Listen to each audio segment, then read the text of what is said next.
लेकिन कोने कोने से इस क्षेत्र से आज चौरसिया महासभा के इस कार्यक्रम को सफल बनाने के लिए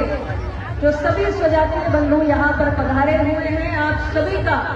मैं बहुत बहुत अभिनंदन भी करती हूँ और मैं बहुत आभार भी व्यक्त करना चाहती हूँ कि आज आपने मुझे अपने इस परिवार का अंग बनाया, मुझे अपने इस परिवार के बहुत ही शुभ आयोजन का हिस्सा बनाया और आप सबके बीच आकर मुझे बेहद प्रसन्नता हो रही। और खासतौर से मैं अपनी बहनों के लिए कहना चाहती हूँ, जब मैंने इस कार्यक्रम के प्रांगण में प्रवेश किया तो हमारे चौरसिया समाज की माताओं बहनों ने और प्यारी प्यारी बेटियों ने जो ये खूबसूरत रंग बिरंगी पगड़ी आज उन्होंने धारण की है, उसके साथ साथ इन्होंने जो पुष्पों के साथ जो स्नेह वर्षा की है, उसके लिए मैं हृदय से आप सभी माताओं बहनों को, सभी बुजुर्गों को बहुत बहुत आभार व्यक्त करना चाहती हूँ। आज हमारी माताओं बहनों के चेहरे पर एक अलग ही उमंग और उत्साह दिखाई पड़ रहा है और मैं समझती हूँ कि समाज के सभी लोग जो यहाँ पर मौजूद हैं आज एक बृहद परिवार के रूप में है और बहुत बड़ा पवित्र कार्य यहाँ पर हो रहा है कि हमारे कुछ ऐसे बेटे बेटियां जिनके शायद माता पिता अकेले उनके विवाह को संपन्न कराते तो इतने खूबसूरत ढंग से ना करा पाते जितना कि जब पूरा चौरसिया समाज एक साथ इकट्ठा हुआ और उन्होंने ये महसूस किया कि ये सिर्फ एक माता पिता की संतान नहीं है, बल्कि इनके पास तो अनगिनत पिता माताओं का आशीर्वाद है और इसलिए पूरा बड़ा परिवार एक साथ एकजुट होकर आया है इन हमारे युवा बच्चों को आशीर्वाद देने के लिए। तो ये आज जो 20 जोड़ों की यहाँ पर विवाह का, शादी का कार्यक्रम संपन्न किया जा रहा है समाज के सहयोग से और आप सभी बुजुर्गों के आशीर्वाद की छाया में, इसके लिए मैं आप सभी को बहुत ढेर सारी बधाइयां और शुभेच्छाएं देना चाहती हूँ। और साथ ही साथ ये जो हमारे नव दंपत्तिगण हैं, इनको भी मैं बहुत ढेर सारा आशीष देना चाहती हूँ कि इनके दाम्पत्य जीवन का जो आज शुरुआत हो रही है, इनका जीवन बहुत खुशियों से भरा हो। हमारी पूरी पार्टी की ओर से, मेरी ओर से और हम सारे लोग जो यहाँ पर आए हैं,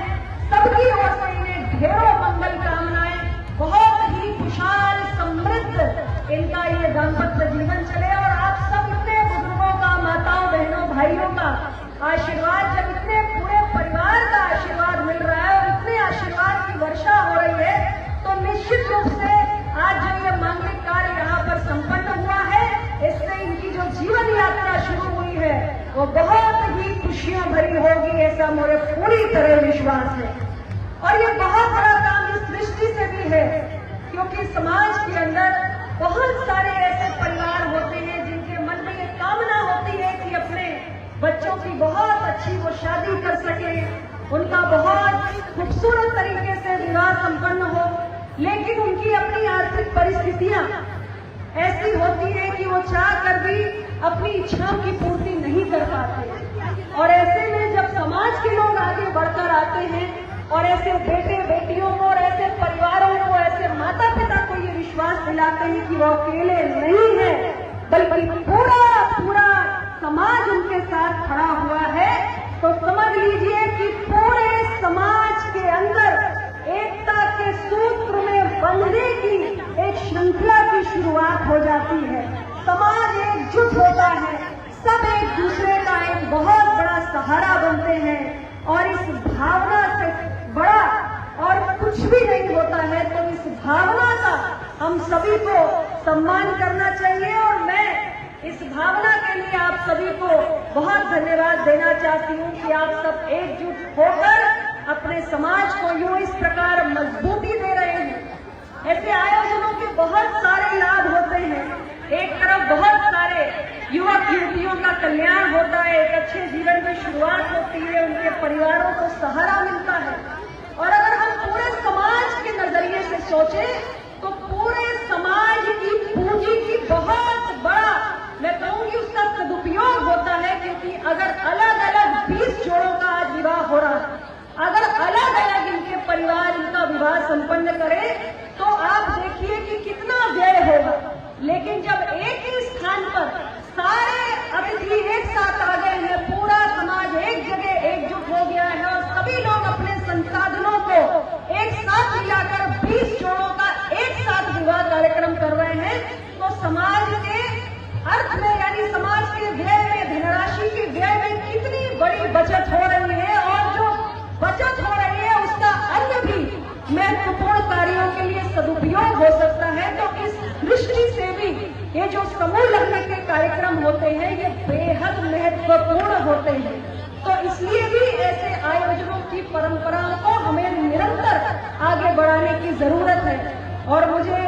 अभी बताया गया कि बीच में 2 साल कोरोना के कारण जरूर इसकी गति में थोड़ी सी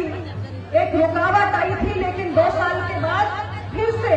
इस कार्यक्रम का आयोजन हुआ है और निरंतर एक परंपरा के रूप में यह आयोजन आप हमेशा से करते आ रहे हैं। इसी प्रकार समाज एक साथ मिलता है, जुलता है, एक दूसरे को पहचानता है, जानता है और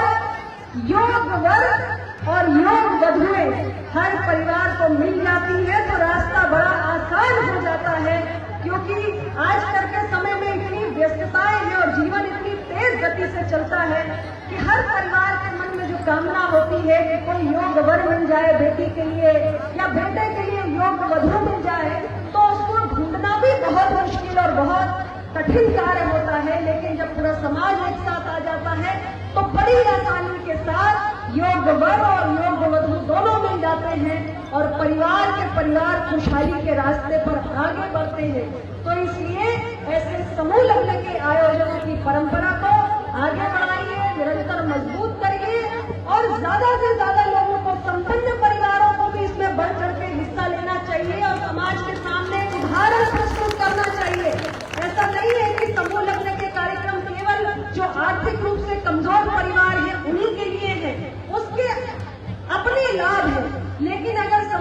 जो परिवार समाज के अंदर प्रतिष्ठित है, संपन्न है, जो अपने दम पर विवाह का तमाम खर्चा उठा सकते हैं, लेकिन यदि वो भी समाज के बीच में आकर इस प्रकार के समूह लग्न में प्रतिभाग करते हैं तो वो समाज के सामने एक उत्कृष्ट और उत्तम उदाहरण पेश करने का काम करते हैं। इसलिए आप सबको मैं यही आग्रह करूंगी कि इस किस्म की नई परंपरा को भी आगे बढ़ाने की आवश्यकता है। हम आज समय बहुत नहीं है, मैं सोच के तो आई थी आप लोगों से बहुत लंबी बात करूंगी और मैं महासभा के सभी पदाधिकारियों की आभारी भी हूँ कि आप सबसे मुझे मिलने का ये सौभाग्य उनके कारण मिला है। लेकिन मुझे यहाँ से झांसी पहुँचना है और मेरी ट्रेन है 1-1.5 घंटे के अंदर और कल मुझे वहाँ से पंचकुला जाना है, इसलिए मैं ज्यादा लंबी बात नहीं करूंगी। सिर्फ इतना ही कहना चाहती हूँ कि भारत के अंदर पिछड़ी जातियों की एक बहुत बड़ी आबादी है और तमाम पिछड़ी जातियां अलग अलग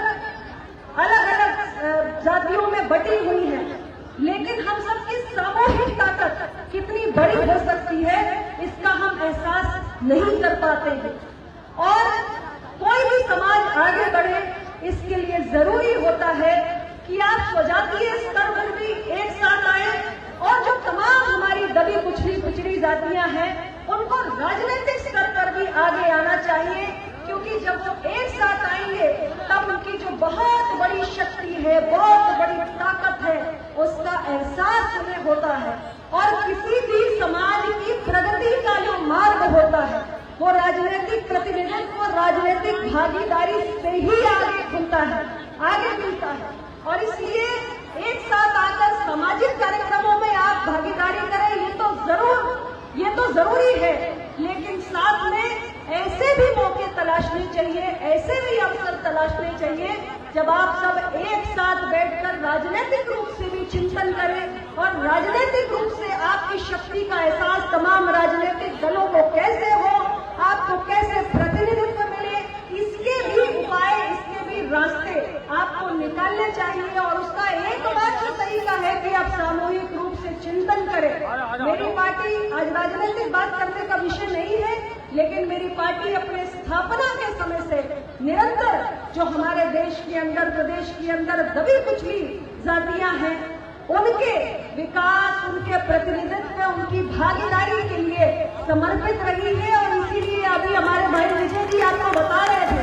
जब ये अपना दल में शामिल हुए थे उस वक्त ये चौरसिया समाज के कुछ भाइयों को लेकर मुझसे बातचीत कर रहे थे और उस दौरान इन्होंने मुझे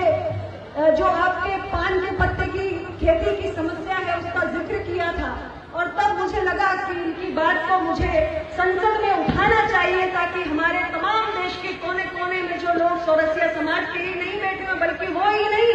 बल्कि देश की संसद जहां से नागरिकों के जीवन के फैसले किए जाते हैं, इतना बड़ा समाज है, देश के कोने कोने में फैला हुआ है। तो यदि इनकी कोई समस्या है तो देश की संसद के अंदर हमारी सरकार का ध्यान उसकी ओर आकृष्ट होना चाहिए। इसलिए उस विषय को मैंने संसद के पटल पे रखा था। लेकिन मैं फिर भी कहूंगी कि अभी आपको अपने समाज को आगे बढ़ाने के लिए और भी बहुत प्रयास करना बाकी है। इस एकजुटता को बनाए रखिए और एक दूसरे को प्रोत्साहित करते रहिए। एक दूसरे की टांग खींचने का काम नहीं होना चाहिए। अक्सर ये कमियां देखने को मिलती हैं और मैं इसलिए आपको सतर्क रहने के लिए चेतावनी देने के उद्देश्य से कह रही हूँ कि जो समाज अपने ही लोगों की टांग खींचने का काम करता है उसकी प्रगति के मार्ग सदैव बाधित रहेंगे। इसलिए आपके बीच में जो भी आपका स्वजातीय बंधु है उसको बढ़ाइए, उसके प्रयासों की सराहना करिए और आपस में एक दूसरे की सराहना ज्यादा करिए, आलोचना कम करिए, एक दूसरे की ताकत बनिए, एक दूसरे का सहारा बनिए, एक दूसरे की शक्ति बनिए और एक दूसरे को आगे बढ़ाने के लिए छोटी मोटी कमियों को आप नजरअंदाज करते हुए निरंतर एकजुट होकर आगे बढ़ते रहिए। आज के इस अवसर पर पुनः आप सबको बहुत बहुत बधाई। हमारे वर पक्ष और वधु पक्ष के जो परिवार यहाँ पर उपस्थित हैं उनको भी बहुत ढेर सारी बधाई और पुनः महासभा को आभार। मुझे आप सबके बीच आमंत्रित करने के लिए मैं भविष्य में फिर आपके बीच में आऊंगी यदि आप आमंत्रित करेंगे और तब हम लंबी बैठ के राजनीतिक चर्चा भी करेंगे। आज समयाभाव के कारण मैं अधिक बात नहीं करूंगी। पुनः आप सबको बहुत बहुत धन्यवाद।